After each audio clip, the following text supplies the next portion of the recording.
ಜಗದ್ಗುರು ಶಿವಾನಂದರಿಗೆ ನಮಸ್ಕರಿಸಿ, ಪರಮ ಪೂಜ್ಯ ಗುರುದೇವ ಆತ್ಮಾನಂದರಿಗೆ ನಮಸ್ಕರಿಸಿ, ಶ್ರೋತ್ರಿಯ ಬ್ರಹ್ಮನಿಷ್ಠ ಜಗದ್ಗುರು ನಿರಂಜನ ಅಪ್ಪರಿಗೆ ನಮಸ್ಕರಿಸಿ, ತತ್ಸ್ವರೂಪರು ಹಾಗೂ ಸನ್ನಿಧಾನದಲ್ಲಿರ್ತಕ್ಕಂಥ ಪರಮ ಪೂಜ್ಯರಾದ ಸದ್ಗುರು ಸಮರ್ಥ ಶಿವಾನಂದ ಪರಪಾರಗಳಿಗೆ ನಮಸ್ಕರಿಸಿ, ಪಂಡಿತ ಬಸವರಾಜ ಪರಪಾರಗಳಿಗೆ ನಮಸ್ಕರಿಸಿ, ಇಲ್ಲಿ ಬಂದಿರತಕ್ಕಂಥ ನಮ್ಮ ಎಲ್ಲ ಆಧ್ಯಾತ್ಮ ಬಂಧುಗಳಿಗೆ ಎಲ್ಲರಿಗೂ ನಮಸ್ಕಾರ. ಶ್ರೀಮನ್ ನಿಜಗುಣ ಶಿವಯೋಗಿಗಳ ಪರಮಾಣು ಬೋಧೆ 4ನೇ ಸಂಧಿ ಸೂತ್ರ 6 ಇನ್ನು ವೈರಾಗ್ಯ ಪಂಚಕದ ಬಗ್ಗೆ ಹೇಳಿದರು. ಇದಕ್ಕೆ ಸತ್ಯಾನುಭವದಿಂದ ನೋಡಲು ಅಖಂಡಿತ ನಿತ್ಯ ಪಂಚ ಅವಯವನು ತಾನೇ. ಸತ್ಯಾನುಭವದಿಂದ ನೋಡಲು ಅಖಂಡಿತ ನಿತ್ಯ ಪಂಚ ಅವಯವನು ತಾನೇ. ಅದು ಸಚ್ಚಿದಾನಂದ, ಅದು ನಿತ್ಯ, ಅದು ಪರಿಪೂರ್ಣ, ಅದು ತಾನು ಅಖಂಡ ಏಕ ರಸರೂಪ, ಅದು ಶುದ್ಧ ವಿದ್ಯೆಗೆ ಗೋಚರ ಎನಿಪವು ಆತ್ಮವು ಪಂಚಾವಯದಿಂದ ಎಸೆಯುವುದು. ಮರೆದನು ನಾನು ಎನ್ನನು ಎಂಬ ಅರಿವನು, ಆ ಮರವೇನು ಅರಿಯುವ ಆತ್ಮನು ಉಂಟೆ ಎಂಬಿವನು ತಾನೇ. ಅರಿಪುದರಿಂದ ಸತ್ವದ ಸಿದ್ಧಿ ತನಗೆಂದು ನಿರಿ ಗುರು ಬಲೆ ನೀನರಿಯುವುದು. ತನು ತಾನಲ್ಲ ಎಂದ ಅರಿತನು ಇತರರಿಂದ ಚೇತನವೇ ತಾನು ಅಲ್ಲವೆಂದ ಅರಿಯುವುದೊಂದು ತನಗೆ ಚಿತ್ಪದ ಸಿದ್ಧಿಯು ಅದರಿಂದ ಘಟಿಸಿತೆಂದು ಇನ್ನೇಳೆ ಮತಿಮುಟ್ಟಿ ತಿಳಿ ನೀನು. ನಿರವಯವನು, ನಿರುಪಾದಿಕನು, ನಿಸ್ಸಂಗನು, ನಿರಗನು ಎನಿಪ ನಿಜಾತ್ಮನು ತಾನು. ಪೊರೆಯವನು ಎಲ್ಲಿಯೂ ಆತ ತೆರದಿಂದ ನೋಯನು ಎಂದು ಸುಖಪದವನು ತನಗಕ್ಕು. ಖುಷಿಯಾಗಿ ಕೆಡುವುದು ಈ ತ್ರಿಜಗವೆಲ್ಲವೂ, ತಾನೇ ಖುಷಿಯೂ ಅಲ್ಲವಾಗಿ ಕೆಡುವವನಲ್ಲ. ಶಶಿನವೆಂದು ಭಾವಿಸಿ ನಿತ್ಯ ಪದ ಸಿದ್ಧಿ ಬಿಸಜಾಕ್ಷಿ ತನಗೆಂದು ತಿಳಿಯುವುದು. ಸುದತಿ ಕೇಳಿಂತು ತೋರುವ ಸರ್ವೇ ಭಾವವೆಂಬುದು ಇದು ತೋರದು ಅಳಿದು ಬೇರು ಉಳಿದುದೇನು ಉದಿಸದೆ ಬರೀ ಅರಿಯನಾಗಿ ನಿಂದುದು ಪೂರ್ಣ ಪದ ಸಿದ್ಧಿ ತನಗಿದು ಶ್ರುತಿಸಿದ್ಧ. ಭ್ರಾಂತನೋ ವಿಷಯ ವೈದಿದವು ತಾನೇ ಚಿನ್ಮಾತ್ರನಂತಾಗಿ ಸರ್ವಜ್ಞನೆನಿಸುವ ಸಂತತ ಅಖಂಡ ಏಕ ರಸರೂಪನಾದ ಆತ್ಮನನ್ನು ತಿಳಿ ಸತ್ಯಾನುಭವದಿಂದ. ಆತ್ಮಂಗೆ ಸದಾ ತಟಸ್ಥ ಲಕ್ಷಣ. ಆತ್ಮನಿಗೆ ತಟಸ್ಥ ಲಕ್ಷಣಗಳಾದಂಥ ಸದ್ರೂಪ, ಚಿದ್ರೂಪ, ಆನಂದ ರೂಪ, ನಿತ್ಯ ರೂಪ, ಪರಿಪೂರ್ಣ ರೂಪ ಅಂತಕ್ಕಂಥ 5 ಲಕ್ಷಣಗಳನ್ನು ಹೇಳ್ಯಾರಲ್ಲ. ಇವು ತಟಸ್ಥ ಲಕ್ಷಣಗಳು. ತಟಸ್ಥ ಲಕ್ಷಣ ಅಂದರೆ ತಿಳ್ಕೊಳ್ಳೋದಲ್ಲಿ ಅನ್ನುವಂಥ ಉದ್ದೇಶದಿಂದ ಹೇಳಿದಂಥ ಲಕ್ಷಣಗಳು. ನಿಜವಾಗಿಯೂ ಕೂಡ ಆತ್ಮನಿಗೆ ಹಿಂಗೆ ಅದಾನ ಅಂತ ಆತ್ಮನ ಲಕ್ಷಣಗಳನ್ನು ಹೇಳಲಿಕ್ಕೆ ಬರೋದಿಲ್ಲ. ಆದರೂ ಕೂಡ ತಿಳ್ಕೊಳ್ಳಿ ಅಂತ ತಟಸ್ಥ ಲಕ್ಷಣಗಳನ್ನು ಹೇಳ್ತಾರೆ. ಹೌದಲ್ರಿ? ಇದನ್ನು ಹೆಂಗೆ ಈ ತಟಸ್ಥ ಲಕ್ಷಣಗಳನ್ನು ನೋಡ್ಲಿಕ್ಕೆ ಬರ್ತೈತಿ ಅಂದ್ರೆ ಸತ್ಯಾನುಭವದಿಂದ ನೋಡ್ಲಿಕ್ಕೆ ಬರ್ತೈತಿ. ಹೌದಲ್ರಿ? ಮಿಥ್ಯಾನುಭವದಿಂದ ಏನಾಗೈತಿ ಅಂತಂದ್ರೆ ತಟಸ್ಥ ಲಕ್ಷಣ, ಮಿಥ್ಯಾನುಭವದ ತಟಸ್ಥ ಲಕ್ಷಣಗಳಾದಂಥ ಅಸತ್ತು ಅಂತ ಇದು ಹಿಡ್ಕೊಂಡೇವಲ್ರಿ. ಇದು ಮಿಥ್ಯಾನುಭವವನ್ನು ಬಿಟ್ಟು ಸತ್ಯಾನುಭವದಿಂದ ನೋಡಿದಾಗ, ಈ ತಟಸ್ಥ ಲಕ್ಷಣದಿಂದ ನೋಡಿದಾಗ ಆತ್ಮನ ನಾನದನಿ, ಅಖಂಡ ಏಕರಸರೂಪನ ನಾನದನಿ ಅನ್ನುವಂಥ ಅನುಭವ ಆಕೈತಿ ಅಂತ ಹೇಳ್ತಾರೆ. ಹೌದಲ್ರಿ? ಅಸತ್ತು ಹೌದಲ್ರಿ, ಮಿಥ್ಯವಾಗಿರುವುದನ್ನು ಸತ್ಯ ಅಂತ ತಿಳ್ಕೊಂಡ ಮಿಥ್ಯಾನುಭವದಿಂದ. ಸತ್ಯಾನುಭವದಿಂದ ನೋಡಿದಾಗ ಸದ್ರೂಪ, ಚಿದ್ರೂಪ, ಆನಂದ ರೂಪ, ನಿತ್ಯ ರೂಪ, ಪರಿಪೂರ್ಣ ರೂಪ ಅಂತಕ್ಕಂಥ ಈ ತಟಸ್ಥ ಲಕ್ಷಣಗಳು ಅನುಭವಕ್ಕೆ ಬರ್ತಾವು. ಪಂಚಲಕ್ಷಣ. ಹೌದಲ್ರಿ? ಅದಕ್ಕೆ ಹೇಳ್ತಾರೆ ಸತ್ಯಾನುಭವದಿಂದ ನೋಡಿದಾಗ ಇದಕ್ಕೆ ಗೊತ್ತಾಕೈತಿ ಪಂಚ ಅವಯವನು ತಾನೇ ಅಂತ. ಈ ತಟಸ್ಥ ಲಕ್ಷಣಗಳನ್ನು ಮುಮುಕ್ಷುಗಳು ತಿಳ್ಕೊಳ್ಳಿ ಅಂತ ಹೇಳಿದಂಥವು. ಹೌದಲ್ರಿ? ನಿಜವಾಗಿ ನೋಡಿದ್ರೆ ಅಖಂಡ ಏಕ ರಸರೂಪನಾದಂಥ ಆತ್ಮ ಹಿಂಗ ಅದಾನ ಅಂತ ಹೇಳಲಿಕ್ಕೆ ಬರೋದಿಲ್ಲ. ಏನೋ ತಿಳ್ಕೊಳ್ಳಿ ಅಂತ ಹೇಳಿದ್ದೆವು ಈ 5 ಲಕ್ಷಣಗಳು. ಸರ್ವಜ್ಞನೆನಿಸುವ ಸಂತತ ಆ ಅಖಂಡ ಏಕ ರಸರೂಪನಾದ ಆತ್ಮನನ್ನು ತಿಳಿ ಸತ್ಯಾನುಭವದಿಂದ ಸತ್ಯಾನುಭವದಿಂದ ಅಖಂಡ ಏಕರಸರೂಪನಾದಂಥ ಆತ್ಮನನ್ನ ಈ ತಟಸ್ಥ ಲಕ್ಷಣಗಳ ಮುಖಾಂತರ ತಿಳ್ಕೊಂಡಿನ ಸತ್ಯಾನುಭವದಿಂದ ಅಂತ ಹೇಳ್ತಾರೆ. ಯಾಕೆ ಆ ಲಕ್ಷಣಗಳನ್ನು ನಿಜವಾಗಿ ಕೂಡ ನೋಡಿದ್ರೆ ಅವು ಇಲ್ಲ ಅಂತ ಆತ್ಮನಿಗೆ ಹಿಂಗಂತ ಹೇಳಲಿಕ್ಕೆ ಬರೋದಿಲ್ಲ. ಅದು ಹೌದಲ್ಲ, ಏನೋ ತಿಳ್ಕೊಳ್ಳಿ ಅಂತ ಹೇಳಿದ್ದು. ಹೌದಲ್ಲ, ತಟಸ್ಥ ಲಕ್ಷಣ. ಯಾಕಂದ್ರೆ ಯಾವುದೇ ಒಂದು ಇದನ್ನು ತಿಳ್ಕೊಬೇಕಂದ್ರೆ ಅದರ ಲಕ್ಷಣಗಳ ಏನು ಅಂತ ತಿಳ್ಕೊಂಡಾಗ ಅದು ಏನು ಅನ್ನೋದು ನಿರ್ಧಾರ ಮಾಡ್ಲಿಕ್ಕೆ ಬರ್ತೈತಿ. ಹೌದಲ್ಲ, ಆ ಲಕ್ಷಣಗಳನ್ನ ಆತ್ಮನಿಗೆ ಈ ತಟಸ್ಥ ಲಕ್ಷಣಗಳನ್ನು ಹೇಳಿ ಆತ್ಮ ಅಂದ್ರೆ ಹೆಂಗದನ ಅಖಂಡ ಏಕ ರಸರೂಪನದನ ಅಂತ ತಿಳ್ಕೊಳ್ಳಿಕ್ಕೆ ಬರ್ತೈತಿ ಅಂತ ಅದಕ್ಕೆ ಹೇಳಿದ್ವಿ. ಹೌದಲ್ಲ, ಸತ್ಯಾನುಭವದಿಂದ ನೋಡಲು ಅಖಂಡಿತ ನಿತ್ಯ ಪಂಚ ಅವಯವನು ತಾನೇ. ಸತ್ಯಾನುಭವದಿಂದ ನೋಡಿದಾಗ ಇದು ಏನಾಕೈತಿ, ನಿತ್ಯ ಅಖಂಡ ಏಕ ರಸರೂಪನಾದಂಥ ಪಂಚ ಅವಯವ ಅಂದ್ರೆ ಪಂಚ ಲಕ್ಷಣಗಳು, ಸದ್ರೂಪ, ಚಿದ್ರೂಪ, ಆನಂದ ರೂಪ, ನಿತ್ಯ ರೂಪ, ಪರಿಪೂರ್ಣ ರೂಪ ಅಂತಕ್ಕಂಥ 5 ಲಕ್ಷಣಗಳಿಂದ ಕೂಡಿದಂಥದ್ದ ತನ್ನ ನಿಜ ಐತಿ ಅಂತ ಅನುಭವಕ್ಕೆ ಬರ್ತೈತಿ.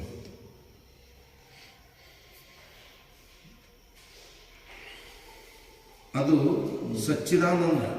ಅದು ಹೆಂಗೈತಿಪ್ಪ ಅಂತಂದ್ರೆ ಸಚ್ಚಿದಾನಂದ. ಹೌದಲ್ಲ, ಸದ್ರೂಪ, ಚಿದ್ರೂಪ, ಆನಂದ ರೂಪ, ನಿತ್ಯ ರೂಪ, ಪರಿಪೂರ್ಣ ರೂಪ ಅಂತಕ್ಕಂಥ 5 ಲಕ್ಷಣದಿಂದ ಕೂಡಿದ್ದು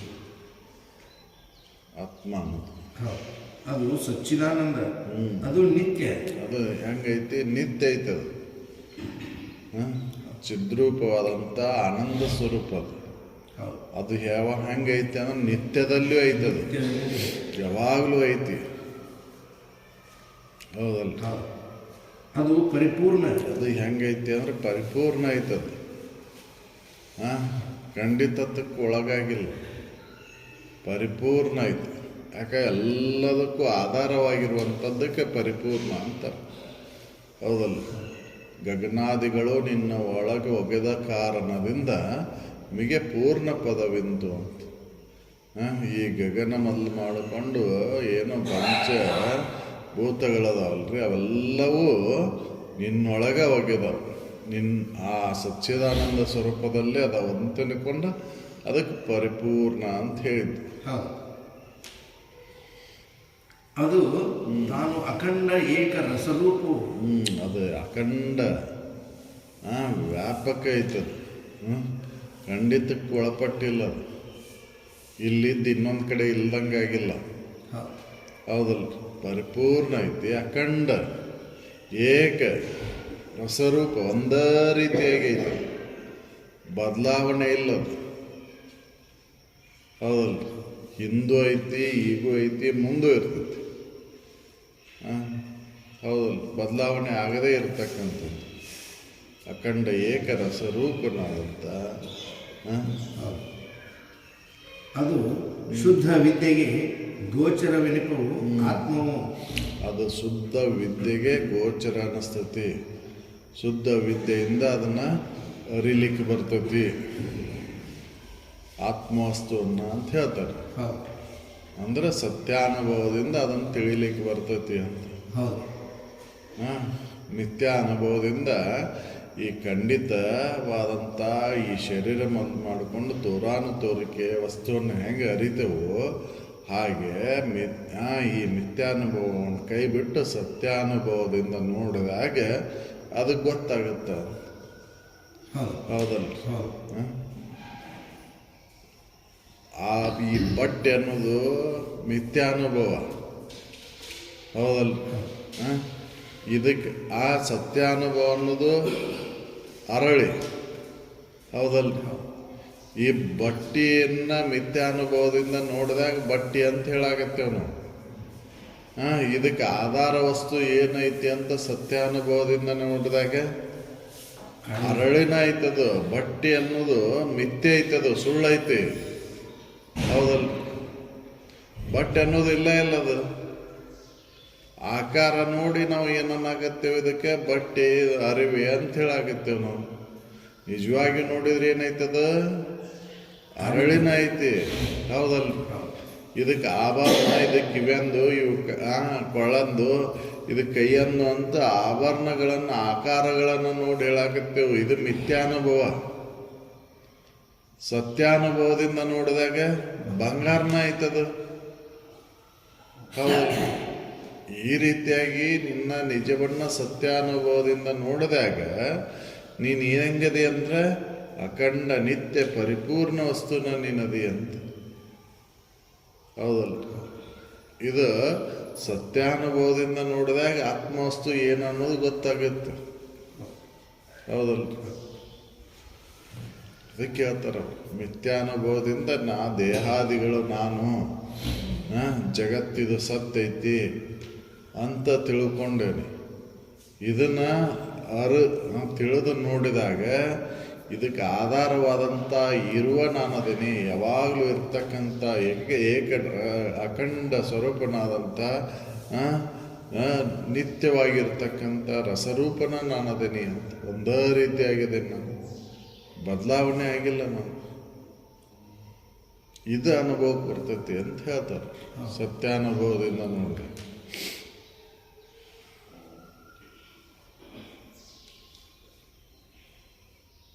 ಅದು ಶುದ್ಧ ವಿದ್ಯೆಗೆ ಗೋಚರ ವಿನಿಪ ಆತ್ಮವದು, ಅದು ಪಂಚಾವಯದಿಂದ ಎಸೆಯುವುದು.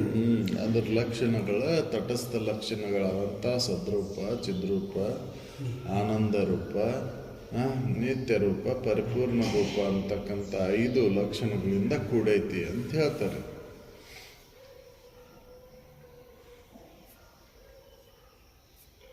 ಅದು ಸಚ್ಚಿದಾನಂದವು, ಅದು ನಿತ್ಯ, ಅದು ಪರಿಪೂರ್ಣ, ತಾನು ಅಖಂಡ ಏಕ ರಸರೂಪು, ಅದು ಶುದ್ಧ ವಿದ್ಯೆಗೆ ಗೋಚರವಿನಿಪ ಆತ್ಮವದು, ಅದು ಪಂಚಾವಯದಿಂದ ಎಸೆಯುವುದು. ಪಂಚಾವಯ ಅಂದ್ರೆ 5 ಲಕ್ಷಣಗಳಿಂದ ಐತಿ ಅಂತ ತಿಳ್ಕೊ ಅಂತ ಹೇಳ್ತಾರೆ. ಮರೆದನು ನಾನು ಎನ್ನನು ಎಂಬ ಅರಿವನು, ಆ ಮರೆವೇನು ಅರಿವಾತನು ಉಂಟೆ ಎಂಬಿವನು ತಾನೇ ಅರಿಪುದರಿಂದ ಸರ್ಪದ ಸಿದ್ಧಿ ನನಗೆಂದು ನಿನಗೆ ಉರುಳು ಅಬಲೆ ಅರಿವುದು. ಸತ್ಪದದ ತಟಸ್ಥ ಲಕ್ಷಣಗಳನ್ನು ಹೇಳ್ತಾರೆ. ಹೇಗೆ ಇದನ್ನು ತಿಳ್ಕೋ, ಅರದೇನನ್ನೋದು ಹೇಳ್ತಿ, ಮರದೇನನ್ನೋದು ಹೇಳ್ತಿ. ಅರಿವು ಮರೆಯದ ಇರುವನ್ನ ನೀನು ಹೇಳ್ತಿ. ಆ ಹೇಳುವವ ಯಾರು? ಅರಿವು ಐತಲ್ಲಲ್ಲಿ, ಅರಿವಿನ ಹೊರತಾಗಿ ಬೇರೆ ಏನೂ ಇಲ್ಲ ಅಲ್ಲೇ. ಅರಿವ ನೀನದೇನನ್ನೋದ ಆ ಸತ್ಪದದ ತಟಸ್ಥ ಲಕ್ಷಣ ಅಂತ ಹೇಳ್ತಾರೆ. ಅರ್ಧದ್ದಕ್ಕೂ ಸಾಕ್ಷಿ ಆಗೈತಿ, ಮರ್ದದ್ದಕ್ಕೂ ಸಾಕ್ಷಿ ಐತಿ. ಮತ್ತು ತಿಳಿವಲ್ಲು ತಿಳಿಯಲ್ಪಡ್ತೈತಿ ಅನ್ನೋದು 3 ತ್ರಿಪುಟಿಗಳಿಗೆ ಸಾಕ್ಷಿಯಾಗಿರ್ತಕ್ಕಂಥದ್ದು ಯಾವುದೈತಿ? ಅದ ಅರಿವೈತಿ, ಅದ ಸದ್ರೂಪ ವಸ್ತು. ಈ ರೀತಿಯಾಗಿ ನಿನ್ನ ನಿಜವನ್ನ ತಿಳ್ಕೋ ಅದನ್ನ ಅಂತ ಹೇಳ್ತಾರೆ. ತಟಸ್ಥ ಲಕ್ಷಣ, ಸದ್ರೂಪದ ತಟಸ್ಥ ಲಕ್ಷಣ ಇದು, ಹೌದಲ್ರಿ? ಮರ್ತೇನನ್ನೋದು ಹೇಳ್ತಿ, ಅರ್ತೇನನ್ನೋದು ಹೇಳ್ತಿ. ಅರಿವು ಮರವೆದ ಇರುವಿನ ಸೋಂಕದ ಇರುವನ್ನು ನೀನು ಅರಿತಿ. ನಾನು ತಿಳಿವಲ್ದು ಅಂತ ಹೇಳ್ತಿ, ತಿಳಿತು ಅಂತ ಹೇಳ್ತಿ, ತಿಳಿಯಾಕತ್ತತಿ ಅಂತ ಹೇಳ್ತಿ, ಮರ್ತನೆ ಅಂತ ಹೇಳ್ತಿ. ಈ ಎಲ್ಲ ಕ್ರಿಯೆಗಳಿಗೆ ಆಧಾರವಾಗಿ ಒಬ್ರು ಇರಬೇಕಲ್ಲ. ಒಬ್ರು ಇದ್ರೆ ಹೇಳಕ್ಕೆ ಬರ್ತತಿ, ಇಲ್ಲ ಅಂದ್ರೆ ಹೇಳಲಿಕ್ಕೆ ಬರೋದಿಲ್ಲ. ಆ ಇರುವಂತವ ನೀನದಿ ನೋಡು. ಈ ಎಲ್ಲದರ ಆಗು ಹೋಗುಗಳನ್ನು ಅರಿತಕ್ಕಂಥ ಅರುವ ನೀನದಿ. ಅದು ಸದ್ರೂಪ ವಸ್ತು ಅಂದ್ರೆ ಸತ್ಯ ಐತದು. ಈ ಲಕ್ಷಣದಿಂದ ಆ ಸದ್ರೂಪವನ್ನು ತಿಳ್ಕೋ ಅಂತ ಹೇಳ್ತಾರೆ. ತಟಸ್ಥ ಲಕ್ಷಣವಾದಂಥ ಸದ್ರೂಪವನ್ನು ಈ ರೀತಿಯಾಗಿ ತಿಳ್ಕೊ ನೀನು ಅಂತ ಹೇಳ್ತಾರೆ. ಮರೆದೆನು ನಾನು ಎನ್ನನು ಎಂಬ ಅರಿವನ್ನು, ಆ ಮರೆವೇನು ಅರಿವಾತನು ಉಂಟೆ. ಬೇರೆ ಬೇರೆ ಇದ್ದಾಗ ಅದನ್ನು ಹೇಳಲಿಕ್ಕೆ ಬರ್ತೈತಿ. ಮರದೇನು ಇನ್ನು ನನ್ನನ್ನು ಅರದೇನು ಅಂತ ಮರ್ತೇನೆ ಅನ್ನೋದು ಹೇಳೋವ ಯಾರು? ಒಬ್ಬ ಇರಬೇಕಲ್ಲ, ಹೌದಲ್ಲ? ಅರ್ತೇನನ್ನೋ ಹೇಳುವವ ಒಬ್ಬ ಬೇರೆ ಇರಬೇಕು, ಹೌದಲ್ಲ? ಮರದೇನು ನಾನು ಅಂತ ಹೇಳೋವ ಒಬ್ಬ ಇರಬೇಕು ಬೇರೆ, ಅರ್ತೇನನ್ನೋ ಇರಬೇಕು ಒಬ್ಬವ. ಈ ಎರಡಕ್ಕೂ ಸಾಕ್ಷಿಯಾಗಿರ್ತಕ್ಕಂಥ ಅರುವನು ನೀನ ಅದಿ.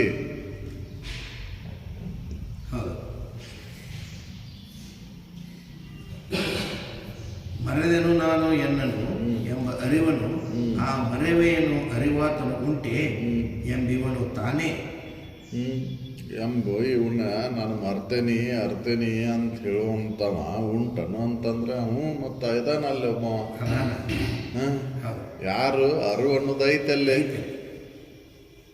ಅರ್ಥದ್ದಕ್ಕೆ ಮರ್ತದ್ದಕ್ಕೆ ಸಾಕ್ಷಿಯಾಗಿ ಒಬ್ಬ ಅದಾನ ಉಂಟನು ಅಂತ ಕೇಳಿದ್ರೆ, ಪ್ರಶ್ನೆ ಮಾಡಿದ್ರೆ ಅದಾನಂತನ ಹೇಳ್ಬೇಕಾಕೈತಲ್ಲಿ. ಇಲ್ಲ ಅಂದ್ರೆ ಹೇಳಲಿಕ್ಕೆ ಬರೋದಿಲ್ಲ. ಅದು ಮರ್ತಿದ್ದನ್ನು ಹೇಳಕ್ಕೆ ಬರ್ತಿದ್ದಿಲ್ಲ ನಮಗೆ. ನಾನು ಇರಲಿಲ್ಲ ಅಂದ್ರೆ, ಅರಿವು ಇರಲಿಲ್ಲ ಅಂದ್ರೆ ಅಲ್ಲಿ ಮರ್ತದ್ದನ್ನು ಹೇಳಕ್ಕೆ ಬರ್ತಿದ್ದಿಲ್ಲ.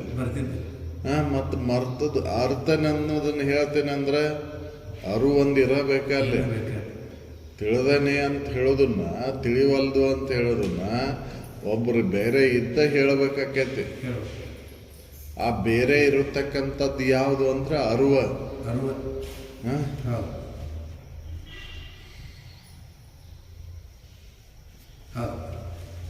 ಮರೆದೆನು ನಾನು ಎನ್ನನು ಎಂಬ ಅರಿವನ್ನು ಆ ಮರೆವೆಯನ್ನು ಅರಿವಾತನು ಉಂಟೆ ಎಂಬಿವನು ತಾನೇ.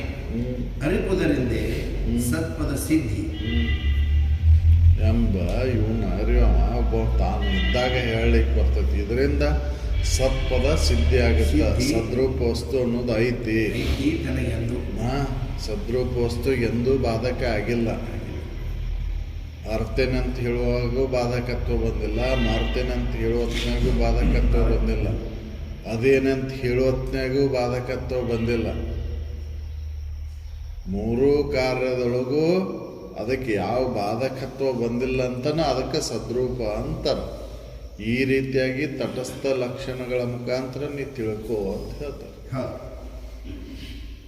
ಇದು ಸದ್ರೂಪದ ತಟಸ್ಥ ಲಕ್ಷಣ. ಅರ್ತೇನಂತ ಹೇಳೋದಕ್ಕೆ ಮರ್ತೇನಂತ ಹೇಳೋದಕ್ಕೆ ಅಲ್ಲಿದ್ದಾಗ ಹೇಳಲಿಕ್ಕೆ ಬರ್ತೈತೆ ನಮ್ಗೆ. ಇಲ್ಲ ಅಂದ್ರೆ ಹೇಳಲಿಕ್ಕೆ ಬರೋದಲ್ಲ, ಹೌದಲ್ಲ? ಅದಕ್ಕೆ ಅರಿವೆ ಎಲೆ ಅರಿವೆ ನಿನ್ನ ತೆರನರಿಯ ಮುಕ್ತಿ ಹೌದು ನಿಶ್ಚಯವಂತೆ ಅಂತ ಹೇಳಿದ್ದು. ಆ ಅರಿವಿನ ತೆರನ ಅರಿದೆ ಅಂದ್ರೆ ಮುಕ್ತಿ ನಿಶ್ಚಯನ ಐತಿ. ಸದ್ರೂಪ ವಸ್ತುವಿನ ತಟಸ್ಥ ಲಕ್ಷಣ ಇದು. ಸದ್ರೂಪ ವಸ್ತುವನ್ನು ಯಾವ ರೀತಿಯನ್ನು ತಿಳ್ಕೊ ಅಂತಂದ್ರೆ, ಅರ್ತೇನೆ ಅಂತ ಹೇಳೋದಕ್ಕೆ ಮರ್ತೇನೆ ಅಂತ ಹೇಳೋದಕ್ಕೆ ಇವಕ್ಕೆ ಎರಡಕ್ಕೂ ಸಾಕ್ಷಿಯಾಗಿರ್ತಕ್ಕಂಥ ಅರಿವ ನೀನದಿ. ಅರಿವು ಮೊರೆಯದ ಇರುವಿನ ಸುಂಕದ ಇರುವನ್ನು ನೀನು ಅರಿವೆ, ಎಲೆ ಅರಿವೆ ನಿನ್ನ ತೆರನರಿಯೇ ಮುಕ್ತಿ ಹೌದು ನಿಶ್ಚಯವಂತೆ. ಹೌದಲ್ಲ? ಇದು ತಟಸ್ಥ ಲಕ್ಷಣ, ಸದ್ರೂಪದ ತಟಸ್ಥ ಲಕ್ಷಣ. ಈ ರೀತಿಯಾಗಿ ತಿಳ್ಕೊಂಡಾಗ ನೀನು ಮುಕ್ತಿ ಐತೆ ನಿನಗೆ. ಸದ್ರೂಪ ವಸ್ತುವಿಗೆ ಬಾಧಕತ್ವ ಬಂದೇ ಇಲ್ಲ, ಅರಿವಿಗೆ ಮರವೇ ಆಗೇ ಇಲ್ಲ. ಅರಿವು ಯಾವಾಗಲೂ ಜಾಗೃತನ ಐತೆ, ಅದು ಸದಾ ಐತೆ ಅಂತ. ಮರೆದೆನು ನಾನು ಎನ್ನನು ಎಂಬ ಅರಿವನು ಆ ಮರೆವೆಯನ್ನು ಅರಿವಾತನು ಉಂಟೆ ಎಂಬಿವನು ತಾನೇ. ಅರಿಪುದರಿಂದ ಸತ್ಪದ ಸಿದ್ಧಿ ತನಗೆಂದು.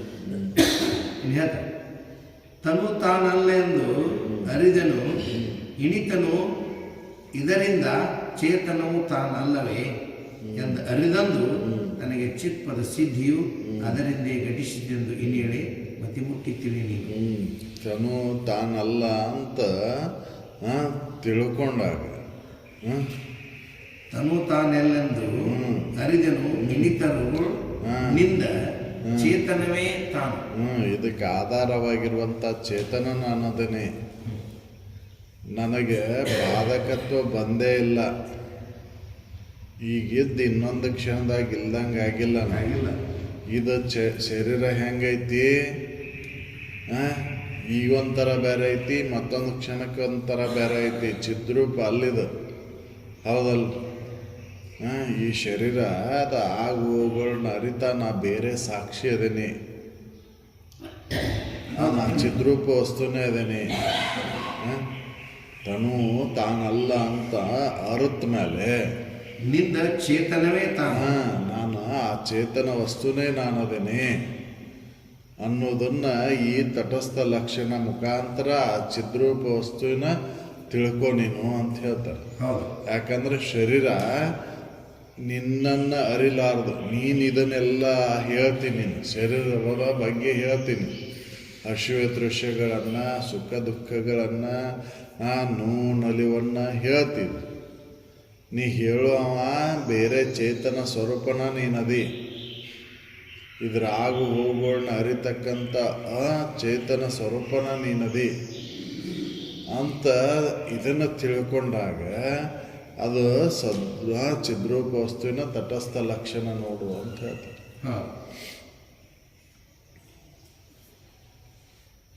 ತನು ತಾನೆಲ್ಲೆಂದು ಅರಿದ ಅನಿತರೋಳಿಂದ ಚೇತನವೇ ತಾನು ಅಲ್ಲವೆಂದು ಅರಿದಂದು ತನಗೆ ಚಿತ್ಪದ ಸಿದ್ಧಿಯು. ನನಗೆ ಇವನ್ನೆಲ್ಲ ಅರಿವಿಸ್ಕೊಳ್ಳುವ ನಾನಲ್ಲ, ಅರಿಯೋನವನು.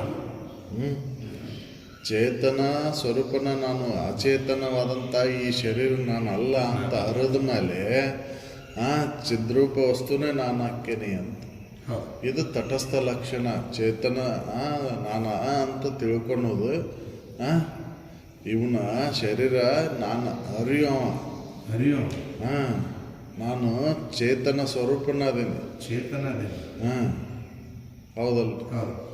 ಚಿದ್ರೂಪ ವಸ್ತುನೇ ನಾನು ಅದೇನಿ ಅಂತ ಈ ಶರೀರ ನನ್ನನ್ನು ಅರಿವಿಸ್ಕೊಳ್ಳಾರ್ದು ಈ ಎಲ್ಲ ಶರೀರದ ಅವಯವಗಳನ್ನು ಅರಿಯುವಂಥ ಅರಿವು ನಾನು ಅದೇನಿ, ಚಿದ್ರೂಪ ವಸ್ತುನೇ ನಾನು ಅದೇನೆ ಅಂತ ತಿಳ್ಕೊಂಡಾಗ ಇದು ತಟಸ್ಥ ಲಕ್ಷಣ ಅಂತ. ಚಿದ್ರೂಪನೇ ತಟಸ್ಥ ಲಕ್ಷಣ ಅಂತ. ಚಿತ್ಪದ ಸಿದ್ಧಿಯು ಅದರಿಂದ ಘಟಿಸಿದ ಹಿನ್ನೆಲೆ ಮತಿಮುಟ್ಟಿ ತಿಳಿನಿ. ಚಿದ್ರೂಪದ ತಟಸ್ಥ ಲಕ್ಷಣ ಏನು ಅಂತಂದ್ರೆ ತನು ಎಲ್ಲವನ್ನು ಅರಿಯುತ್ತಾ, ತನು ಬಾಯವನ್ನೆಲ್ಲ ಅರಿಯುತ್ತಾ ನಾನು ಬೇರೆ ಸಾಕ್ಷಿನ ಅದೇನೆ, ನನ್ನ ಬಾಧಕತ್ವ ಬಂದೇ ಇಲ್ಲ, ನಾನು ಇದನ್ನೆಲ್ಲ ಅರಿಯುವಂಥ ಅರುವ ಚೇತನ ಸ್ವರೂಪನ ನಾನಿದ್ದೇನೆ ಅಂತ ಈ ಅಚೇತನ ನಾನಲ್ಲ ಅಂತ ತಿಳ್ಕೊಂಡಾಗ ಚಿದ್ರೂಪ ವಸ್ತುವಿನ ಅನುಸಂಧಾನ ಮಾಡ್ಲಿಕ್ಕೆ ಬರ್ತೈತಿ ಅಂತ. ಈ ರೀತಿಯಾಗಿ ತಿಳ್ಕೊ ನೀನು ಅಂಥೇಳಿ ಚಿದ್ರೂಪದ ತಟಸ್ಥ ಲಕ್ಷಣವನ್ನು ಹೇಳ್ತಾರೆ. ಚಿದ್ರೂಪದ ತಟಸ್ಥ ಲಕ್ಷಣ.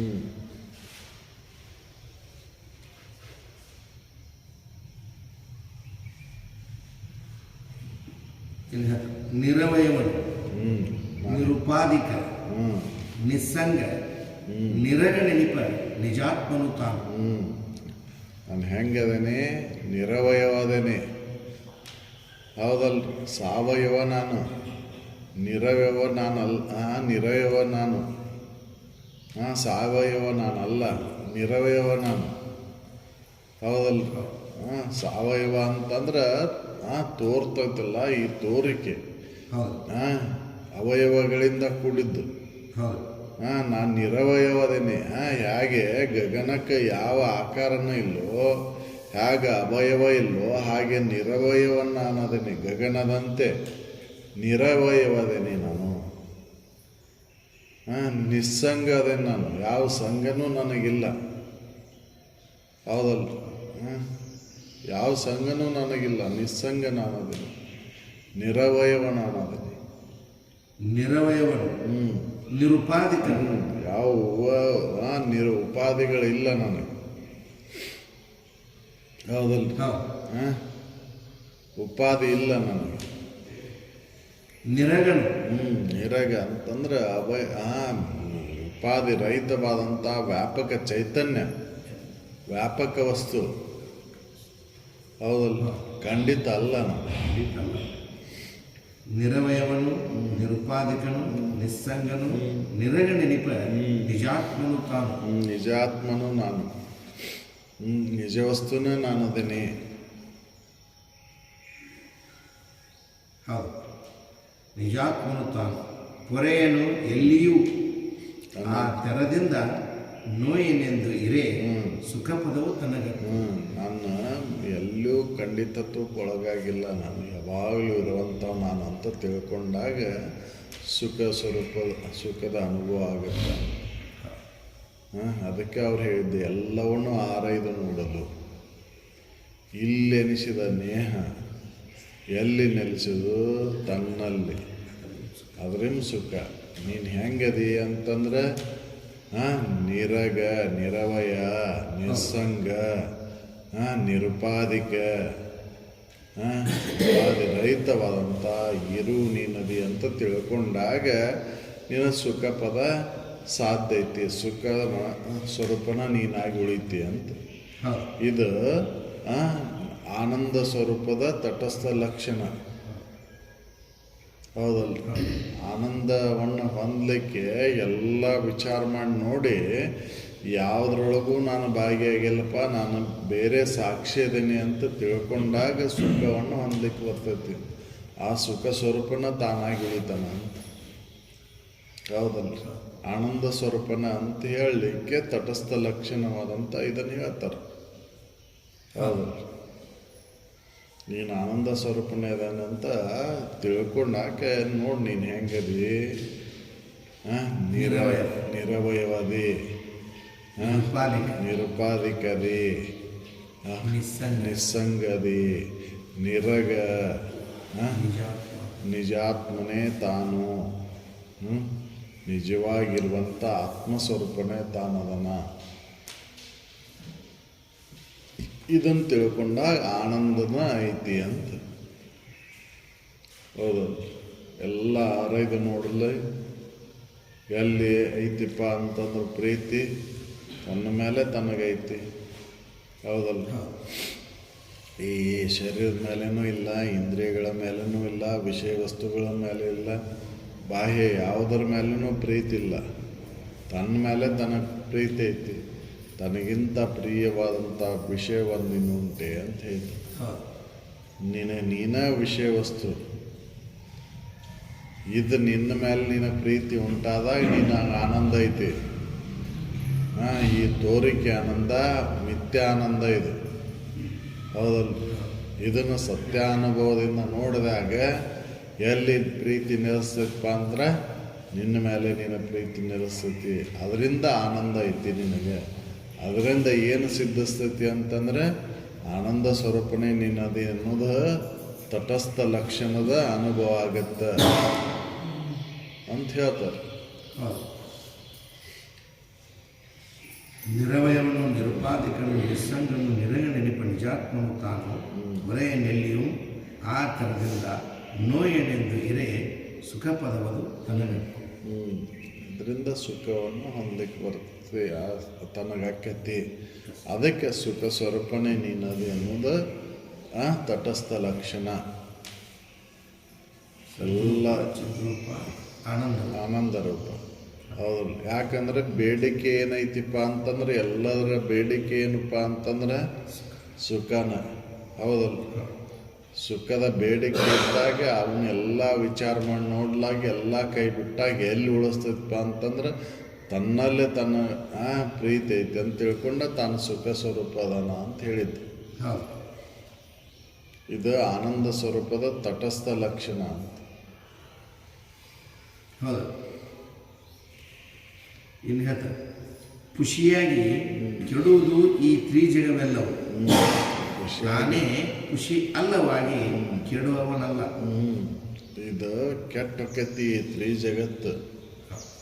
ತ್ರಿಪುಟಿಗಳಿಗೆ ಏನು ಗೋಚರ ಆಕೈತಿದು, ಜ್ಞಾನ ಜ್ಞೇಹ ಜ್ಞಾತೃವಿಗೆ ಏನು ಗೋಚರ ಆಕೈತಿ, ತ್ರಿಪುಟಿಗೆ ಗೋಚರ ಆಗ್ತಕ್ಕಂಥ ತ್ರಿಜಗತ್ತು ಏನಾಕೈತಿ, ಸುಳ್ಳೈತಿ. ತಾನೇ ನಿಜ ಅದನ. ಹೌದಲ್ಲ? ಈ ತ್ರಿಪುಟಿ ಜಗತ್ತು ಸುಳ್ಳಾಗಬೇಕೈತಿ. ತ್ರಿಜಗತ್ತು ಎಚ್ಚರಿಕೆ, ಕನಸು, ನಿದ್ರೆ, ಪ್ರಪಂಚ, ಜ್ಞಾನ, ಜ್ಞೇಹ, ಜ್ಞಾತೃವಿನ ಮೂರು ತ್ರಿಪುಟಿಗಳಿಗೆ ನಿಲುಕ್ತಕ್ಕಂಥ ಈ ಜಗತ್ತು ಸುಳ್ಳಾಗಕ್ಕವು ಅಂತ ಹೇಳ್ತಾರೆ. ಹೌದಲ್ಲ? ತ್ರಿಜಗವು ತಿಳಿದಂದು ಮಿಥ್ಯೆ ಅಕ್ಕವು, ಸುಳ್ಳಕ್ಕವು.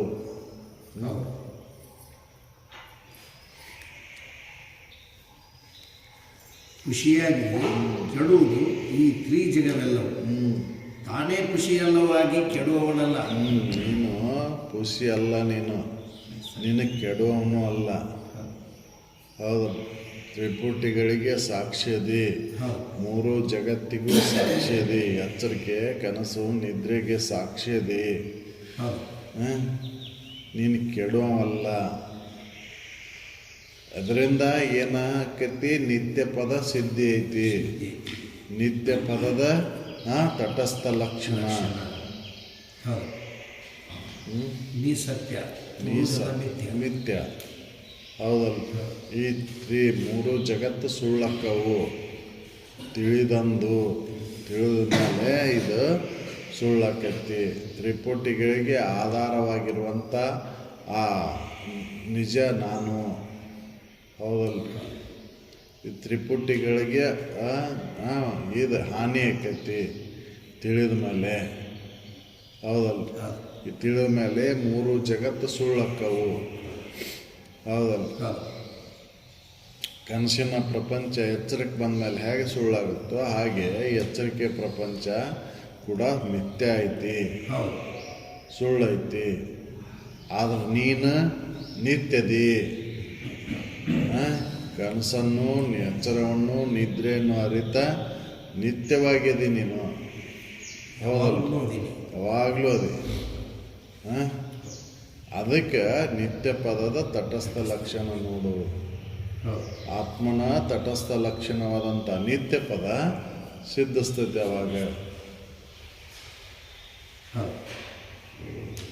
ಖುಷಿಯಾಗಿ ಕೆಡುವುದು ಈ ತ್ರಿಜಗವೆಲ್ಲವು. ತಾನೇ ಖುಷಿಯೂ ಅಲ್ಲವಾಗಿ ಕೆಡುವವನಲ್ಲ.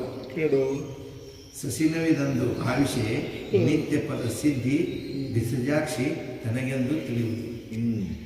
ಇದರಿಂದ ತಿಳಿಯ ನೀನು ಹೆಂಗೆ ನಿತ್ಯ ಪದವನ್ನು ಈ ರೀತಿಯಾಗಿ ತಟಸ್ಥ ಲಕ್ಷಣಗಳ ಮುಖಾಂತರ ತಿಳ್ಕೊನಿ.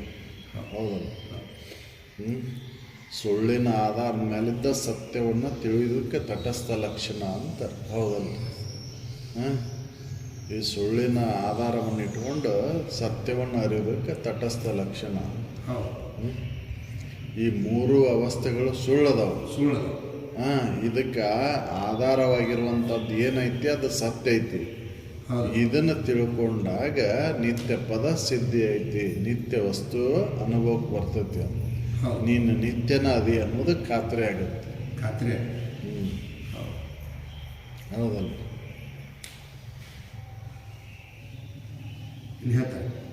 ಸುದತಿ ಕೇಳಿಂತು ತೋರುವ ಸರ್ವೇ ಭಾವವೆಂಬುದು ಇದು ತೋರದು. ಅಳಿದು ಬೇರುಳಿದುದೇನು? ಉಳಿಸದೆ ಬರಿಯವಾಗಿ ನಿಂದುದು ಪೂರ್ಣ ಪದ ಸಿದ್ಧಿ ತನಗಿದು ಶ್ರುತಿ ಸಿದ್ಧ. ನೀನು ಪೂರ್ಣನದಿ, ಆಧಾರ ವಸ್ತುನ ನೀನದಿ. ಹೌದಲ್ಲ? ಗಗನಾದಿಗಳು ನಿನ್ನೊಳಗೆ ಒಗೆದ ಕಾರಣದಿಂದ ಮಿಗೆ ಪೂರ್ಣ ಅಂತ. ಹೌದಲ್ಲ? ಗಗನದ ಆಧಾರದಿಂದ ಹೇಗೆ 4 ಭೂತಗಳು ತೋರಿದವು ಹಾಗೆ ನಿನ್ನ ಆಧಾರದಿಂದ ಗಗನ ತೋರೈತಿ. ಆಕಾಶ ತೋರ್ಲಿಕ್ಕೆ ಕಾರಣ ಏನು ಅಂತಂದ್ರೆ ನಿನ್ನ ಆಧಾರದ ಮೇಲಿದ್ದನ್ನ ಆಕಾಶ ತೋರೈತಿ. ಆಕಾಶದೊಳಗೆ 4 ಭೂತಗಳ ತೋರ್ಯಾವ. ಹೌದಲ್ಲ? ಅದಕ್ಕೆ ನೀನು ಪೂರ್ಣನದಿ ಅಂತ ಹೇಳಿದ್ದ. ಗಗನ ಹೇಗೆ ವ್ಯಾಪಕವಾಗಿ ಐತಂತೀವೋ ಹಾಗೆ ನೀ ಗಗನಕ್ಕೂ ಕೂಡ ಸಾಕ್ಷಿಯಾಗಿದೆ. ಅದಕ್ಕೆ ನೀನು ಪೂರ್ಣ ವಸ್ತು ಅಂತ ಹೇಳಿದ್ದು. ಗಗನ ಖಂಡಿತ ಇಲ್ಲದು, ಖಂಡಿತತ್ವಕ್ಕೆ ಒಳಪಟ್ಟಿಲ್ಲದು. ಹೇಗೆ ಅದಕ್ಕೆ ಪೂರ್ಣ ಅಂತ ಹೇಳ್ತೀವ ಆ ಪೂರ್ಣ ವಸ್ತುವಿಗೆ ನೀನು ಆಧಾರದಿ ಅಂತ ನೀನು ಪೂರ್ಣನ ಅಂತ ಹೇಳಬೇಕಾಗೈತಿ. ಹೌದಲ್ಲ? ಇದು ಪೂರ್ಣ ವಸ್ತು ಅಂತ ನೀನು ತಿಳ್ಕೊಳ್ಲಿಕ್ಕೆ ಈ ತಟಸ್ಥ ಲಕ್ಷಣ ಇದು. ಹೌದಲ್ಲ? ಇದ್ರ ಆಧಾರ ಮೇಲಿಂದ ತಿಳ್ಕೊ ನೀನು ಪೂರ್ಣನ ನೀನದಿ ಅಂತ. ಪೂರ್ಣನೂ ನೀನೇ. ಹೌದು. ಇದನ್ನು ಸತ್ಯಾನುಭವದಿಂದ ನೋಡಿದಾಗ ಗೊತ್ತಾಗುತ್ತೆ. ಹೌದು. ಮಿಥ್ಯ ಅನುಭವ ನೋಡಿದ್ರೆ ಗೊತ್ತಾಗೋದಿಲ್ಲ. ಹೌದು. ಸತ್ಯಾನುಭವದಿಂದ ನೋಡಿದಾಗ ಆ ಆತ್ಮಪದ ಸಿದ್ಧಿ ಐಕ್ಯತೆ ಅಂತ ಹೇಳ್ತಾರೆ. ಹೌದು. ಸುದತಿ ಕೇಳಿಂತು ತೋರುವ ಸರ್ವೇ ಭಾವವೆಂಬುದು ಇದು ತೋರದು ಅಳಿದು ಬೇರುಳಿದುದು ಏನು ಕುದಿಸದೆ.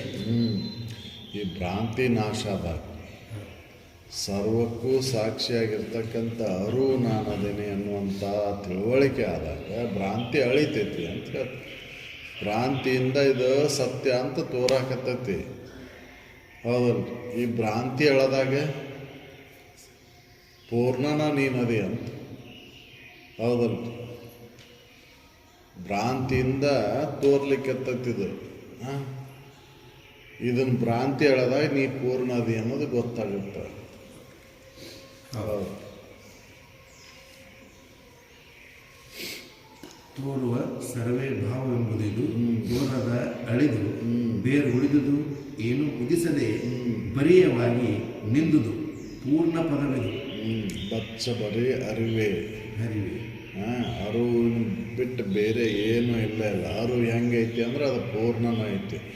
ಭ್ರಾಂತಿಯಿಂದ ಸರ್ವೇ ಅಂತ ಎಲ್ಲದಕ್ಕೂ ಕಾರಣ ಭ್ರಾಂತಿ. ಭ್ರಾಂತಿ ನಾಶ ಆದಾಗ ಎಲ್ಲ ಸರ್ವ ಭ್ರಾಂತಿಗಳು ನಾಶ ಆದಾಗ ಆ ಪೂರ್ಣ ಪದದ ಅನುಭವ ಆಗುತ್ತಾ ಅಂತ ಹೇಳ್ತಾರೆ. ಆ ಪೂರ್ಣ ವಸ್ತುನೇ ನೀನದಿ ಅನ್ನೋದು ಅನುಭವಕ್ಕೆ ಬರ್ತೈತಿ. ಇದು ಪೂರ್ಣ ವಸ್ತುವಿನ ತಟಸ್ಥ ಲಕ್ಷಣ. ಭ್ರಾಂತಿ ನಾಶ ಆದಾಗ ಪೂರ್ಣ ವಸ್ತುವಿನ ಅನುಭವಕ್ಕೆ ಬರ್ತೈತಿ.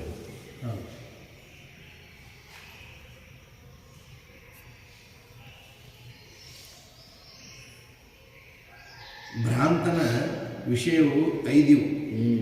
ಇವು ಭ್ರಾಂತನ 5 ವಿಷಯಗಳು. ಹೌದಲ್ಲ. 5 ಲಕ್ಷಣಗಳು. ಹೌದು.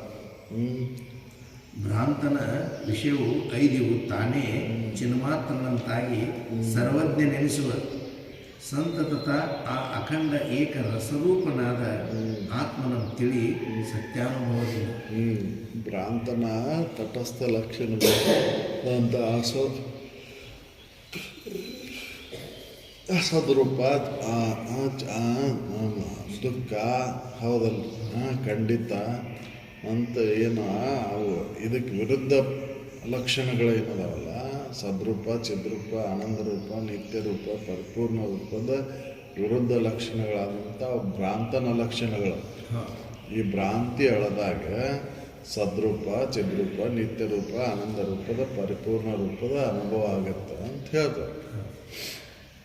ಭ್ರಾಂತಿ ಎಲ್ಲಿವರೆಗೂ ಇರ್ತೈತೆ ಅಲ್ಲಿವರೆಗೂ ಈ ತಟಸ್ಥ ಲಕ್ಷಣದ ಅನುಭವಕ್ಕೆ ಬರೋದಿಲ್ಲ. ಆತ್ಮನ ಅನುಭವ ಆಗೋದಿಲ್ಲ.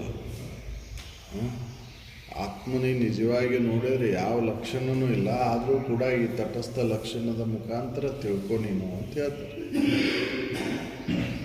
ಯಾಕೆ ಭ್ರಾಂತಿಯಿಂದ ಇದು ನಾನು ಅಸತ್ತು, ಅವಿಕಾರಿ ಆದಂಥ ನೀನಿದ್ರೂ ಕೂಡ ವಿಕಾರವಂತ ನಾನು ಅಂತ ತಿಳ್ಕೊಂಡೆ.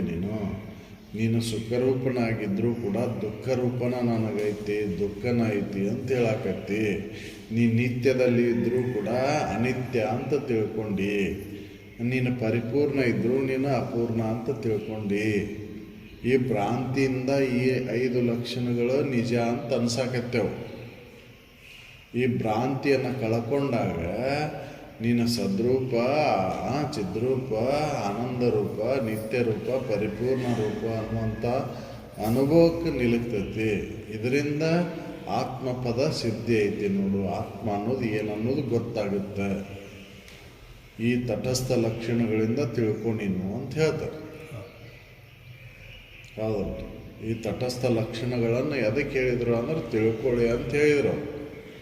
ಹೌದಲ್ಲ. ಭ್ರಾಂತಿಯಿಂದ ಏನು ನೀ ತಿಳ್ಕೊಂಡು ಅಂದರೆ ನಾನು ಹುಟ್ಟವ, ಸಾಯವ, ನಾನು ಅಸದ್ರೂಪ ಅಂತ ತಿಳ್ಕೊಂಡು. ಹೌದಲ್ರಿ. ನಾನು ಚಿದ್ರೂಪ ಅಂತ ತಿಳ್ಕೊಂಡೋಗ್ಬಿಟ್ಟು ನೀನು ಏನು ತಿಳ್ಕೊಂಡು ನಾನು ಕೆಟ್ಟು ಹೋಗುವ, ನಾನು ಬದಲಾವಣೆ ಆಗುವ, ನಾನು ಒಂದೇ ರೀತಿಯಾಗಿಲ್ಲ, ನನಗೆ ರೋಗಾದಿಗಳದಾವು ಅಂತ ತಿಳ್ಕೊಂಡೀನಿ. ನಾನು ಶರೀರವನ್ನು ಲಕ್ಷಿಸಿನ ಹೊಂಟಿಬಿಟ್ಟೆ ಅಂದ್ರೆ ಇದು ಮಿಥ್ಯಾ, ಇದರಿಂದ ಅನುಭವದಿಂದ ನೀನು ಇದನ್ನು ಹಿಡ್ಕೊಂಡೀನಿ. ಅದಕ್ಕೆ ಅವ್ರು ಹೇಳ್ತಾರೆ ಸತ್ಯಾನುಭವದಿಂದ ನೋಡಿದನು. ಸತ್ಯಾನುಭವದಿಂದ ನೋಡಿದಾಗ ಅದಕ್ಕೆ ಖಾತ್ರಿ ಆಗುತ್ತೆ ನಿನಗೆ ಆತ್ಮ ಅಂದ್ರೆ ಏನು ಅನ್ನೋದು ಖಾತ್ರಿ ಆಗುತ್ತೆ. ಸತ್ಯಾನುಭವ ಅಂದ್ರೆ ಏನು, ಈತ ಪಂಚ ಲಕ್ಷಣಗಳಿಂದ ಕೂಡಿದ್ದು. ಹೌದಲ್ಲ? ಅದಕ್ಕೆ ನಿನ್ನ ನಿಜವನ್ನ ತಿಳಿ ಅಂತ ಹೇಳಿದ್ದವ್ರು. ಬೇರೆನ್ನದಲ್ಲೇ ಮನುಜ ಅಂತ ಈ ತಟಸ್ಥ ಲಕ್ಷಣಗಳನ್ನು ಅಲ್ಲಿ ಹೇಳಿದ್ದು. ಸದ್ರೂಪ, ಚಿದ್ರೂಪ, ಆನಂದ ರೂಪ, ನಿತ್ಯ ರೂಪ, ಪರಿಪೂರ್ಣ ರೂಪ ಅಂತಕ್ಕಂಥ ಪಂಚ ಲಕ್ಷಣಗಳನ್ನು ಅಲ್ಲಿ ಹೇಳಿದರು. ನೀನೇನು ತಿಳ್ಕೊಂಡಿ? ಹೌದಲ್ಲ? ಏನು ಈ ತಪ್ಪು ತಿಳುವಳಿಕೆಯಿಂದ ಏನು ತಿಳ್ಕೊಂಡು ನೀನು? ನಾ ಹುಟ್ಟೋದವ ನಾನು, ಸಾಯವ ನಾನು, ಹೌದಲ್ಲ? ಅಶೂಯ ದೃಶ್ಯಗಳಂತಕ್ಕಂಥವು ನನಗದವು ಅಂತ ನೀ ತಿಳ್ಕೊಂಡು. ಮರವೇನು ನನಗೈತಿ, ಅರಿವು ನಾನು ಮಾಡಿಕೊಂಡೆ, ಅರಿವ ನನಗಾಯಿತು ಅಂತ ನೀ ತಪ್ಪು ತಿಳ್ಕೊಂಡು ಅರಿವು ನೀನಾಗಿದ್ದು ನಾನ ಅರದೆ, ನಾನಾ ಇದನ್ನು ಮಾಡಿದೆ ಅಂತೆಲ್ಲ ಆರೋಪ ಮಾಡ್ಕೊಂಡು ನೀನು. ಹೌದಲ್ಲ? ಆರೋಪ ಮಾಡಿಕೊಂಡು ಬಳಲಾಕತ್ತಿ. ಅದಕ್ಕೆ ಈ ತಟಸ್ಥ ಲಕ್ಷಣಗಳಿಂದ ನೋಡ್ಕೊಂಡು ನೀನು ಆತ್ಮಪದ ಅನ್ನೋದು ಖಾತ್ರಿ ಆಗುತ್ತೆ, ನೀ ಆತ್ಮವಸ್ತುನೇ ಅನ್ನೋದು ಖಾತ್ರಿ ಆಗುತ್ತೆ. ಹೌದಲ್ಲ? ಭ್ರಾಂತಿಯಿಂದನ ಇದು ತೋರಾಕತ್ತೈತಿ, ಮಿಥ್ಯಾನುಭವದಿಂದ ಇದು ಸತ್ಯ ಅನ್ಸಾಕತ್ತೈತಿ. ಹೌದಲ್ಲ? ಅದನ್ನು ಸತ್ಯಾನುಭವದಿಂದ ನೋಡಿದಾಗ ಮಿಥ್ಯ ಅಳಿತೈತಿ, ಸತ್ಯ ಉಳಿತೈತಿ. ಹೌದಲ್ಲ? ಮಿಥ್ಯಾನುಭವದಿಂದ ಏನಾಗೈತಿ, ಶರೀರ ನಾನು ನಂದು ಅಂತ ಹೇಳಾಕತ್ತೀನಿ. ಹೌದಲ್ಲ? ಸತ್ಯಾನುಭವದಿಂದ ನೋಡಿದಾಗ ಶರೀರ ಸುಳ್ಳಾಗತ್ತೆ, ನಾನು ಸತ್ಯವಾಗಿ ಉಳಿತೇನೆ ಅಂತ. ಅದಕ್ಕೆ ಅವ್ರು ಹೇಳ್ತಾರೆ ಸತ್ಯಾನುಭವದಿಂದ ನೋಡಿದನ. ಅವಾಗ ನೀನು ಚಿದ್ರೂಪ ವಸ್ತು ಆದಂಥ ಅಖಂಡ ಏಕರಸರೂಪನಾದಂಥ ಆತ್ಮವಸ್ತು ಹಾಗೆ ಉಳಿತೀನಿ ನೀನು ಅಂತ ಹೇಳ್ತಾರೆ. ಸತ್ಯಾನುಭವದಿಂದ ನೋಡಲಿಕ್ಕೆ ಈ ತಟಸ್ಥ ಲಕ್ಷಣಗಳನ್ನು ಹೇಳಿದ್ದವರು. 5 ಲಕ್ಷಣಗಳನ್ನು ನಿನ್ನ ನಿಜವನ್ನು ಅರಿಲಿಕ್ಕೆ ಹೇಳಿದ್ದವರು. ನಿಜವಾಗಿಯೂ ಕೂಡ ಈ 5 ಲಕ್ಷಣಗಳು ಆತ್ಮನಿಗಿಲ್ಲ ಕರೆ, ಆದರೂ ಕೂಡ ತಿಳ್ಕೊಳ್ಳಿ ಅಂತ ಹೇಳಿದ್ದೀವ್ರು 5 ಲಕ್ಷಣಗಳನ್ನು. ಹೌದಲ್ರಿ? ಯಾಕಂದ್ರೆ ಈ 5 ಲಕ್ಷಣಗಳು ತೋರಿಕೆಗೆ ಇಲ್ಲಿವು ಇಲ್ಲ, ಇರುವಿಕೆಗೆ ಅದಾವು. ಆ ಇರುವಿಕೆ ಈ ತಟಸ್ಥ ಲಕ್ಷಣದಿಂದ ಖಾತ್ರಿ ಮಾಡ್ಕೊನಿ. ಈ 5 ತಟಸ್ಥ ಲಕ್ಷಣಗಳಿಂದ ಅದನ್ನು ಖಾತ್ರಿ ಮಾಡ್ಕೊ ಅಂತ ಹೇಳಿದ್ದವು. ಹೌದಲ್ಲ? ನಿನ್ನ ನಿಜವನ್ನು ಅದರಿಂದ ಅರಿ, ಈ ತಟಸ್ಥ ಲಕ್ಷಣದಿಂದ. ಅವಾಗ ಭ್ರಾಂತಿಯಿಂದ ಏನಾಗೈತಲ್ಲ ದುಃಖ, ಅದು ಅಳಿತೈತಿ ಅಂತ ಹೇಳ್ತಾರೆ. ಆದಂಥ ಬಂಧನ, ಭ್ರಾಂತಿಯಿಂದ ಆದಂಥ ದುಃಖ ಅವಾಗ ಅಳಿತೈತಿ ಅಂತ. ಹೌದಲ್ಲ? ತಟಸ್ಥ ಲಕ್ಷಣಗಳಿಂದ ನಾವು ತಿಳ್ಕೋಬೇಕು ಅಂತ, ಆತ್ಮನನ್ನು ಅರಿಬೇಕು ಅಂತ, ನನ್ನ ನಿಜವನ್ನು ತಿಳ್ಕೋಬೇಕು ಅಂತ. ಅದಕ್ಕೆ ಅವ್ರು ಹೇಳಿದ್ದು ನಿನ್ನ ನಿಜವಿದನೇ ತಿಳಿ, ಬೇರೆನ್ನದಲ್ಲೇ ಮನುಜ. ಹೆಂಗೆ ಅದನ್ನು ತಿಳಿ ನಿನ್ನ ನಿಜವನ್ನು? ಈ ಸದ್ರೂಪ, ಚಿದ್ರೂಪ, ಆನಂದ ರೂಪ, ನಿತ್ಯ ರೂಪ, ಪರಿಪೂರ್ಣ ರೂಪ ಆದಂಥ 5 ಲಕ್ಷಣಗಳಿಂದ ಅರಿಯದ ನಿಜವನ್ನು. ಹೌದಲ್ಲ? 5 ಲಕ್ಷಣಗಳ ತೋರಿಕೆಗೆ ಅನ್ವಯಿಸೋದಿಲ್ಲ ಇವು. ಯಾಕೆ ಇದಕ್ಕೆ ವಿರುದ್ಧದವು. ಹೌದಲ್ಲ? ಸತ್ಯವಾಗಿಲ್ಲಿದು ವಿಕಾರ ಆಗದೆ ಉಳಿದಿಲ್ಲಿದು, ವಿಕಾರ ಆಗುವುದು ಚಿದ್ರೂಪ ಅಲ್ಲಿದು, ಬದಲಾವಣೆ ಐತಿದು. ಹೌದಲ್ಲ? ಮತ್ತು ಆನಂದ ರೂಪ ಐತೇನೋ ಇದು ಅಂತಂದ್ರೆ ಇಲ್ಲ, ದುಃಖ ಐತಿ. ಹೌದಲ್ಲ? ಮತ್ತು ನಿತ್ಯ ಐತೇನೋ ಅಂತಂದ್ರೆ ಆ ಮೂರು ಕಾಲದಾಗೂ ಐತೇನೋ ಅಂತಂದ್ರೆ ಇಲ್ಲ. ಮೂರು ಪ್ರಪಂಚ, ಎಚ್ಚರಿಕೆ ಪ್ರಪಂಚ, ಕನಸಿನ ಪ್ರಪಂಚ, ನಿದ್ರೆ ಪ್ರಪಂಚ ಸತ್ಯದವನು ಇವು. ಒಂದರೊಳಗೆ ಒಂದಿಲ್ಲಿವು. ಹೌದಲ್ಲ? ಮಿಥ್ಯ ಐತಿ. ಪೂರ್ಣ ಐತೇನೋ ಅಂತಂದ್ರೆ ಪೂರ್ಣ ಇಲ್ಲಿದು. ಹೌದಲ್ಲ? ಅದಕ್ಕೆ ಈ ರೀತಿಯಾಗಿ 5 ಲಕ್ಷಣಗಳ ಮುಖಾಂತರ ನಿನ್ನ ನಿಜವನ್ನು ತಿಳ್ಕೊ. ನೀನು ಹೆಂಗದಿ? ಪೂರ್ಣ ವಸ್ತುನ ನೀನದಿ, ನಿತ್ಯ ವಸ್ತುನ ನಿನ್ನದಿ, ಆನಂದ ಸ್ವರೂಪನ ನಿನ್ನದಿ, ಬದಲಾವಣೆ ಆಗದೆ ಇರತಕ್ಕಂಥ ಏಕ ಅಖಂಡ ಸ್ವರೂಪನ ಚಿದ್ರೂಪ ವಸ್ತುನ ನಿನ್ನದಿ, ಸತ್ಯರೂಪನ ನಿನ್ನದಿ ಅಂತ. ಯಾಕಂದ್ರೆ ಎಲ್ಲ ಆ ಅರಿವನ್ನು ಅರಿತಿ. ನೀನು ಅರ್ಥದ್ದನ್ನು ಅರಿತಿ, ಮರ್ತದ್ದನ್ನು ಅರಿತಿ. ಎರಡು ಅರಿದು ಮೊರೆವೆದ ಇರುವಿನ ಕಾರ್ಯವನ್ನು ಹೇಳ್ತೀನಿ. ಮೂರು ಹೇಳ್ತಿ ಅಂದ್ರೆ ನೀನು ಯಾವಾಗಲೂ ಇರೋ ಸದ್ರೂಪ ವಸ್ತುನ ನೀನು. ಈ 5 ಲಕ್ಷಣಗಳ ಮುಖಾಂತರ ನಿನ್ನ ನಿಜವನ್ನು ತಿಳ್ಕೊ ಅಂತ ಹೇಳ್ತಾರೆ. ಅದಕ್ಕೆ ಸತ್ಯಾನುಭವದಿಂದ ನೋಡು. ಅವಾಗ ಮಿಥ್ಯ ಅಳಿತೈತಿ ಅಂತ. ಸತ್ಯಾನುಭವದಿಂದ ನೋಡಿದೆ ಮಿಥ್ಯ ಅನ್ನೋದು ಸುಳ್ಳಾಗಿ ಹೋಗ್ತೈತಿ, ಅಳಿತೈತಿ. ಅವಾಗ ಏನಾಕೈತಿ ಅಂದ್ರೆ ಅಖಂಡ ಏಕ ರಸರೂಪನಾದಂಥ ಆ ಚೈತನ್ಯ ವಸ್ತುನೇ ನಾನು ಅದನ್ನೇ, ಆತ್ಮವಸ್ತುನೇ ನಾನು ಅದನ್ನೇ ಅನ್ನುವಂಥ ತಿಳುವಳಿಕೆ ಬರ್ತೈತಿ, ಆಕೈತಿ. ಭ್ರಾಂತಿ ಅಳಿತೈತಿ. ಹೌದಲ್ರಿ? ಭ್ರಾಂತಿ ಅಳದ ನಿಜ ವಸ್ತುವಿನ ಜ್ಞಾನ ಆದಮೇಲೆ ದುಃಖ ಹೋಗ್ತೈತಿ ಅಂತ. ಎಲ್ಲಿವರೆಗೂ ಭ್ರಾಂತಿ ಇರ್ತೈತಿ ಅಲ್ಲಿವರೆಗೂ ದುಃಖ. ಹೌದಲ್ಲ? ಭ್ರಾಂತಿ ನಾಶ ಆಗ್ತದೆ, ದುಃಖ ಹೋಗಿಬಿಡ್ತೈತಿ. ಭ್ರಾಂತಿನ ಎಲ್ಲ ದುಃಖಕ್ಕೂ ಕಾರಣ. ಹೌದಲ್ರಿ? ಭ್ರಾಂತಿ ಅಳಿತಂದ್ರೆ ದುಃಖನ ಇಲ್ಲ. ಭ್ರಾಂತಿ ಇದು ಹೆಂಗೆ ಬಂದೈತಿ ಅಂದ್ರೆ ಮಿಥ್ಯಾನುಭವದಿಂದ ಬಂದೈತಿ. ಹೌದಲ್ಲ? ಸತ್ಯಾನುಭವದಿಂದ ನೋಡಿದಾಗ ಭ್ರಾಂತಿ ನಾಶ ಆಕೈತಿ ಅಂತ. ಅದಕ್ಕೆ ಸತ್ಯಾನುಭವದಿಂದ ನೋಡು. ಅವಾಗ ಆ ಆತ್ಮವಸ್ತು ಏನು ಅನ್ನೋದು ಗೊತ್ತಾಗುತ್ತೆ. ಸತ್ಯಾನುಭವದಿಂದ ನೋಡಲಿಕ್ಕೆ ಈ 5 ತಟಸ್ಥ ಲಕ್ಷಣಗಳನ್ನು ಹೇಳಿದ್ದವು. 5 ತಟಸ್ಥ ಲಕ್ಷಣಗಳನ್ನು ನಿಜವಾಗಿ ನೋಡಿದರೆ ಇವು ಕೂಡ ಆತ್ಮನಿಗಿಲ್ಲ. ತಿಳ್ಕೊಳ್ಳಿ ಅನ್ನುವಂಥ ಉದ್ದೇಶವನ್ನು ಇಟ್ಕೊಂಡು ಈ ತಟಸ್ಥ ಲಕ್ಷಣಗಳ 5 ತಟಸ್ಥ ಲಕ್ಷಣಗಳನ್ನು ಹೇಳಿದ್ದವು.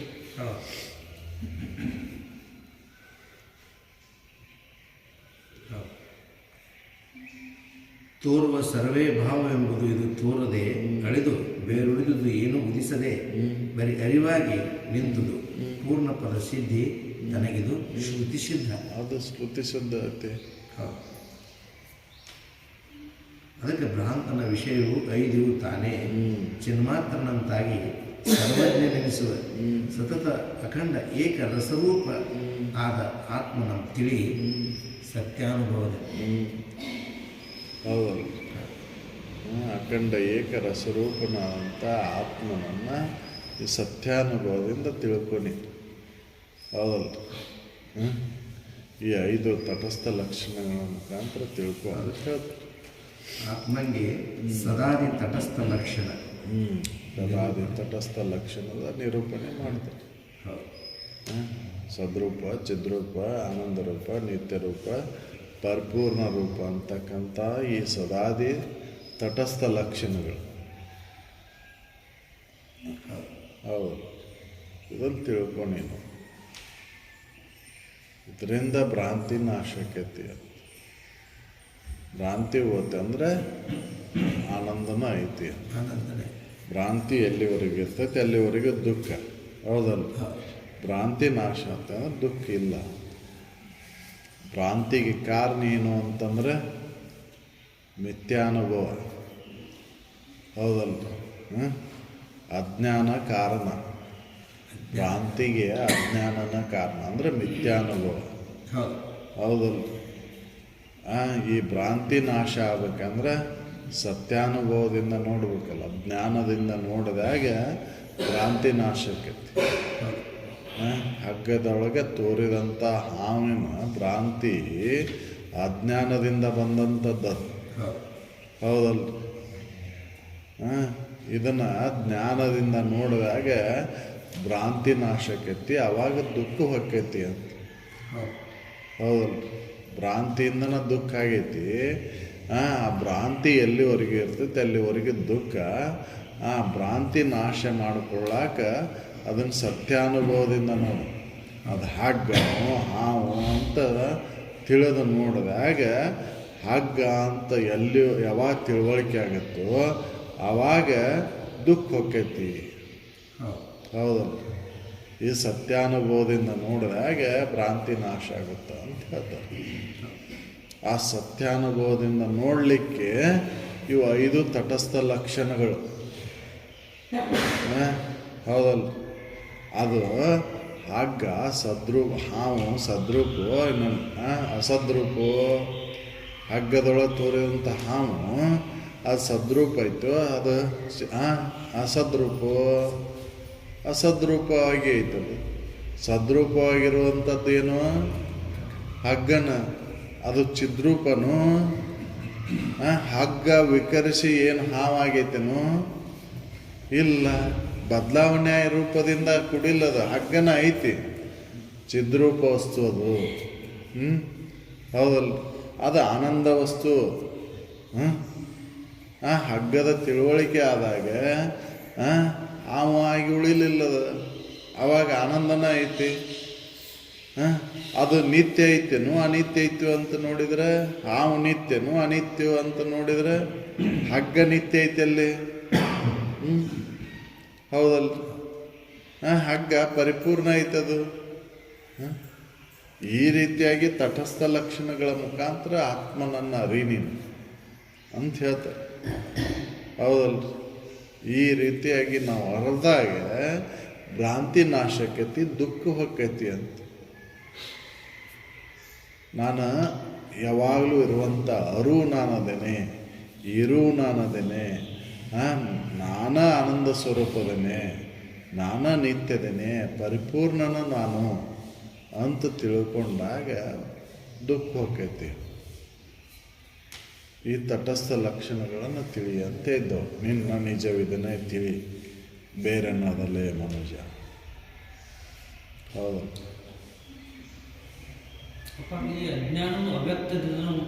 ಹೌದ್ರಿ.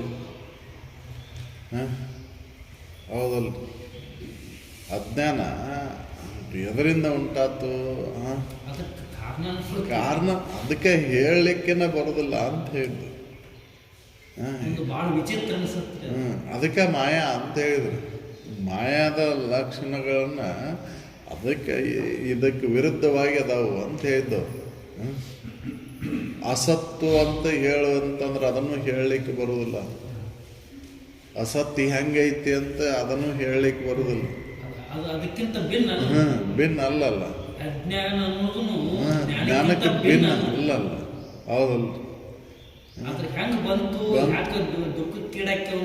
ಗೊತ್ತಿ ಅದನ್ನು ಹೇಳಲಿಕ್ಕೆ ಬರುವುದಿಲ್ಲ ಅಂತ ಹೇಳಿದ್ದವ. ಹೌದಲ್ಲ? ಯಾರೂ ಇದನ್ನು ಹೇಳಿಲ್ಲ, ಹೇಳಲಿಕ್ಕೆ ಬರುವುದಿಲ್ಲ. ಒಂದು ಅನುವಿನಿಂದ ತಿಳ್ಕೊಂಡು ಇದನ್ನು ಬಿಡ್ಲಿಕ್ಕೆ ಬರ್ತೈತಿ ಅಂತ. ಹೌದಲ್ಲ?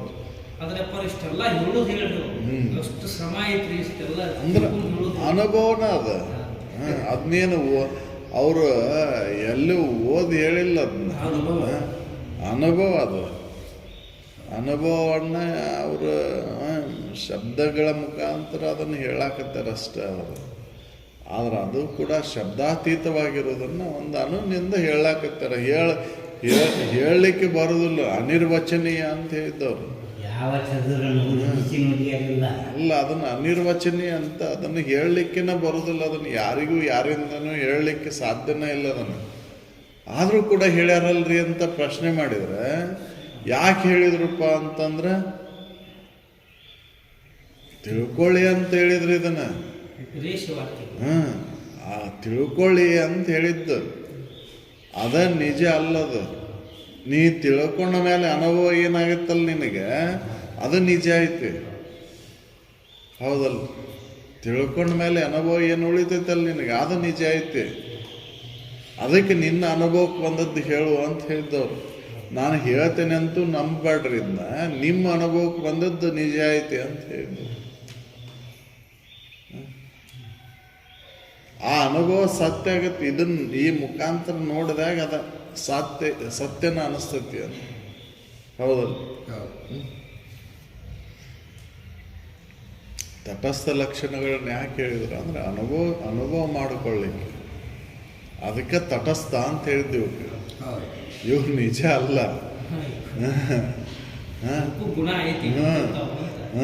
ತಟಸ್ಥ ಹಾಗೆ ನೋಡ್ಕೊ ನಿನ್ನ ನಿಜ. ಅವಾಗ ನೀನು ಹೆಂಗದಿ ಅಖಂಡ ಏಕರಸ ರೂಪನದಿ, ಒಂದೇ ರೀತಿಯಾಗಿದೆ. ನೀನು ಬದಲಾವಣೆ ಹೊಂದದೆ ಅಖಂಡ ವ್ಯಾಪಕವಾಗಿ ನಿರವಯವಾಗಿ. ಹೌದಾ ಅಂತ ಹೇಳ್ತಾರೆ. ಸಕಲ